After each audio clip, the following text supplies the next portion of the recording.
Shift your focus from short-term gains to long-term financial security. Think long-term.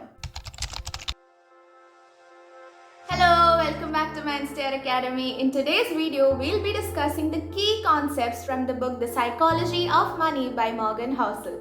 Heads up, this book does not teach you how to make money. It does not tell you do this, do that, and overnight you'll become rich. No. This book tells you what kind of relationship you should be having with money.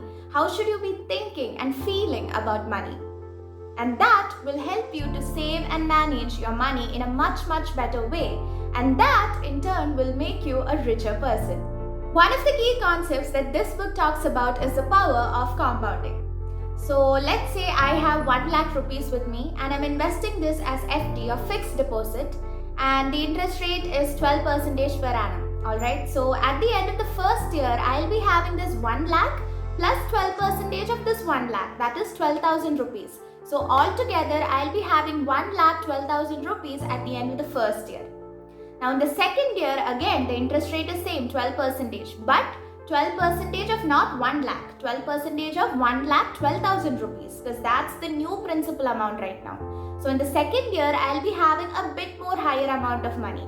And now this keeps on increasing, this process keeps on going, and at the end of 5 years, I'll be having a much bigger amount of money with me than what I had initially invested. That is the power of compounding. Something else which is there in this book is about not to show off, alright? So if you want to earn some sort of respect or admiration from the outer society, buying expensive stuff and showing it off is not the right way to do it. What those people will be admiring will be your expensive stuff, not you yourself. So let's say you're going out wearing an expensive watch. So people will be like, damn, look at that expensive watch.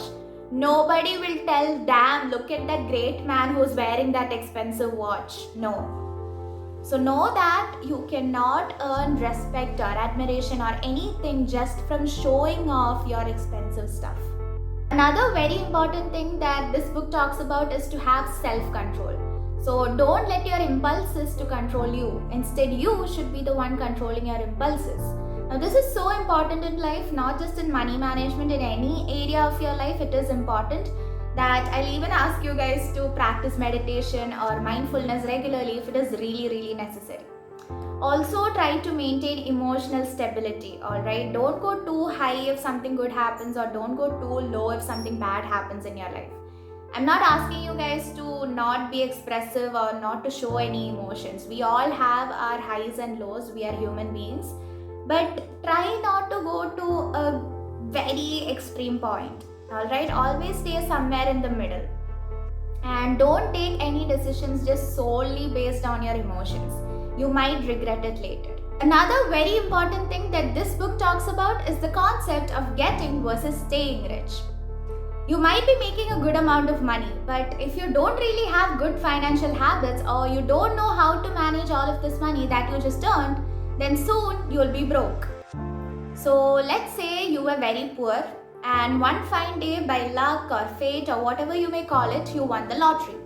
And now you have a huge amount of money with you. But the thing is, you don't know how to manage all of this. You don't know what to do with this money.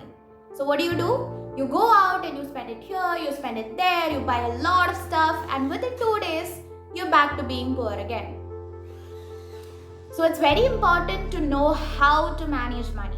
One of the things is to save or invest your money, as I already mentioned. Another thing is to be aware. Simply be aware of where you're spending all of your money. So for this, you can keep track of all your expenditures, even if it seems like very tiny or little, or even if it seems like of no significance at all, still track it down, track all of it. So next time you'll be having this actual record to look at. So when you look at it, you'll understand, alright, this is where I'm spending most of my money, and maybe I can reduce the expenditures in this area of my life. So looking at the record, you can make some sort of modifications or changes. Now another thing is to be prepared all the time. Like, what if some emergency suddenly comes up? We'll never know what will happen in our life at what time and how and when. We cannot predict our lives, right? So maybe someone very close to you, suddenly they have some sort of medical emergency, and at that time, if you're not having some savings or if you're not having enough money, then it will be very difficult for you. So always keep some savings or keep some amount of money aside for emergency purposes, always. Another very important thing is not to believe anyone or everyone blindly. Suppose your friend comes up and gives you a stock tip, and just solely based on that you're going and investing without doing your own research. I don't think it'll be good. So later if something goes wrong, you cannot just go and blame your friend, right? It's your money, it's your life, so you have to take responsibility for it. So before jumping in and doing something, do your own research, go check the information, go do some background check. Also, another thing is to keep learning.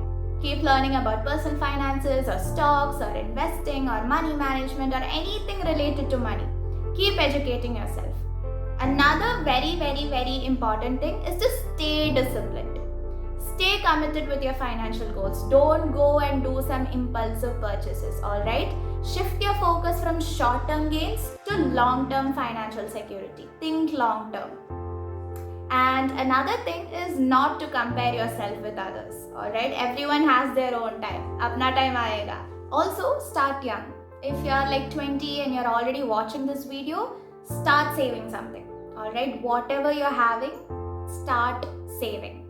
That's it for this video. These were some of the key concepts from this book that I personally really liked.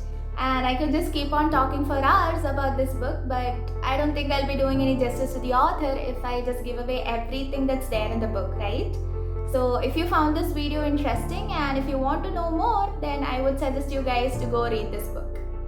And if you think this video will be helpful to someone who is not so good at money management, then do share it with them. Also, don't forget to like, comment and subscribe. Thank you so much for watching. Bye.